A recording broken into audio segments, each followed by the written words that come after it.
Was a private jeweler. I sold diamonds, gemstones. I'm a gemologist and a master appraiser. If you have a ring, I can actually tell you if it's an emerald, where it came from, or a sapphire, by the striations of the stone.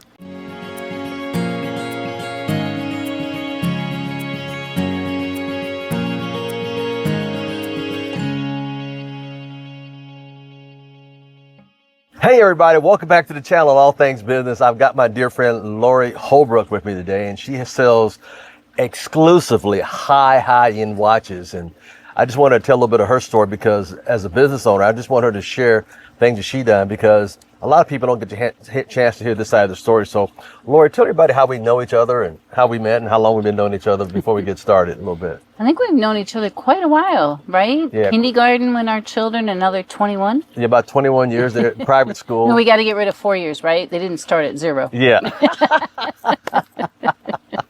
No, I'm just teasing. Yeah. So, yeah, and then I know we had your husband on here recently. Yes. Who's an author, and you do high-end watches. And I do. And tell us a little bit about your story. How'd you get into high-end watches? It was a fluke. Okay. I was a private jeweler. I sold diamonds, gemstones. I'm a gemologist and a master appraiser. And I didn't know that, folks. You did not know that? No. Okay. Wow. If you have a ring, I can actually tell you if it's an emerald, where it came from, or a sapphire, by the striations of the stone. Wow. See? Learned something new today, guys. But how I got into the watch business was I was approached by the Wynn. I was actually applying for a jewelry job there at the Wynn here in Las Vegas. And when I got to the actual appointment, they had already filled the position and said they wanted me to sell watches. And I was like, what? And then Yeager LeCoultre contacted me, and I had 2 interviews and sold them on that I could sell a watch, though I knew nothing about watches. I mean, a sale's a sale. That's the bullet point, folks. You don't have to know what you're good at. Just apply yourself to it, and you become good, and you become a master. Go ahead. Yes. So that's what happened. They trained me. Took me about 10 days to get my first sale. And you'll love this. I saw 300,000 and on the closing report, and I said to my boss, what does that mean? And he said, that's how much you have to sell this month. And I was like, oh. 300,000? A month. A month, folks. And you think you had it rough. 300,000 a month. So I decided that I would just sell a watch a day. Now, let me ask you a question. Just not to get specific on watch amount, but what... What's an average one? There you go. That's the question. What would an average one run? So I call it my bread and butter are 10 to 20,000. Okay. That's the average. They start at 8 and they go up to 2.5 million. Okay. Yeah, I was trying to get the average here. I'm trying to think, what would the average be a day to get it to the amount that she needs to do a month? That's what I was trying to get to. Okay. So a minimum of 10,000. Okay, great. So therefore, you got your training done. You sold your first watch in 10 days. Let's go from there. So it was 17,000, and I remember thinking, oh my gosh, you can't even think about the number at this level. You just have to think about what the person wants and not necessarily, I got to make 300,000, because if I came from that, I would not have been successful. Good. Let me jump in. A good caveat right there. Don't worry about what you want. Know what the customer wants and look at that way, because otherwise, if we look at the other way, we'll never get there. That's a good point. Continue. So 100%. It's not about what I want, and they can change their mind. Maybe they say they want this. I'll show them that. And I love what I do. It's actually really fascinating. Every single sale to me feels like the first. Wow. And it really does. And I've been doing this 12 years. 12 years now doing it. Wow. So you got your first sale on your belt in 10 days. It was 17,000, a little bit above the 10,000 minimum, but you're on your way. I'm on my way. And then probably my next, what I would want to call monumental sale, was $1 million. You sold $1 million, one watch for $1 million. One watch for $1 million. One watch, you guys heard it, for $1 million. $1 million. Now, not to say the client's name, but what did that client do you know what they do for a living or what they did, or? He's a prince. Okay, let's leave it at that. He's a prince. We'll leave it at that. So $1 million, okay? 1 million. Now, if we step down from that, what would your average person that buys a watch from you, would you say they make or they do? Kind of give an idea of the audience out there. Sure. Like who the clientele is? Yeah, there you go. A little bit of the clientele. I usually find that they're either entrepreneurs. They could be... You, and yes, you. Okay. Yes. CEOs. Then you also have your younger generation. It's their graduation present. Ah, there you go. Because the brand can I mention the brand? Sure. The brand I sell is Jaeger-LeCoultre or Jaeger-LeCoultre, and we've been around since 1833. So it's a very, very respected watch brand, and it's very, it's dressy, but it's under the radar. Very classy. Very classy. That was the word I was looking for. Very underestimated. Yes. Yeah.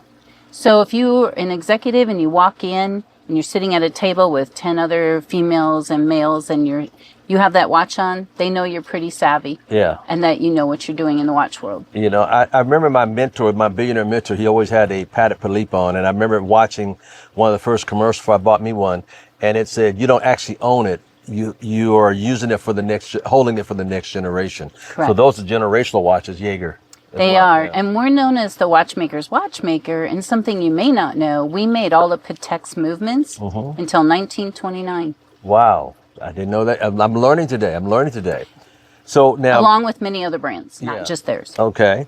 So now you went from that. So that's the clientele that you sell at. And the highest one was $1 million to a Prince and all in between. So tell us how these 12 years, how have you fared these 12? Because I know you're one of the top salesmen, if not the top salesman for your brand.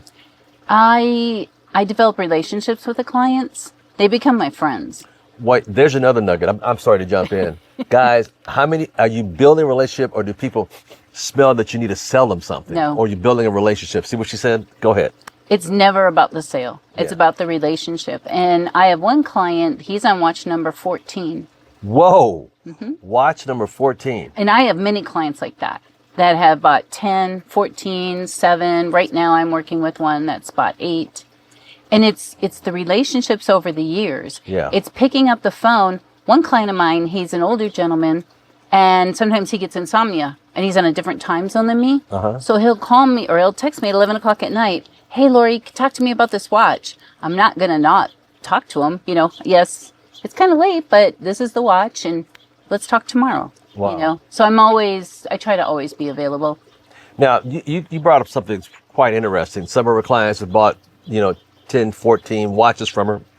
And they don't need that many, right? Of course not. But if you're a watch collector, it's nice. But now, let's say those people that bought 10 to 14 watches, if you just put in a round figure, how much would all that total out to be, would you say, for those watches that they bought? Probably $4.5 million. $4.5 million? No. 400,000. 400,000 to $500,000. to $500,000. Could be more. Yeah. Right? Like you can have one client that buys $1 million, and you can have this client that buys 10 to 20 to 30, and then it proceeds from there. So that's good to know. $400,000 to $500,000 in collection of watches in their watch troll. Because I know watches are a great investment for people. Go ahead. So I just had a gentleman who he just bought 3. So I call that a trifecta. I bet it was. All in the same day. Wow. Yeah. Now he bought 3. The total amount of that, would you say? That one was $250,000. $250,000 in 3 watches in one day, one sitting, one day. But he's a friend. He's also a collector, and I've known him for 7 years. Yes. And we've developed that relationship. Now, a lot of these collectors don't just have our brand. They have Patek. They have Audemars.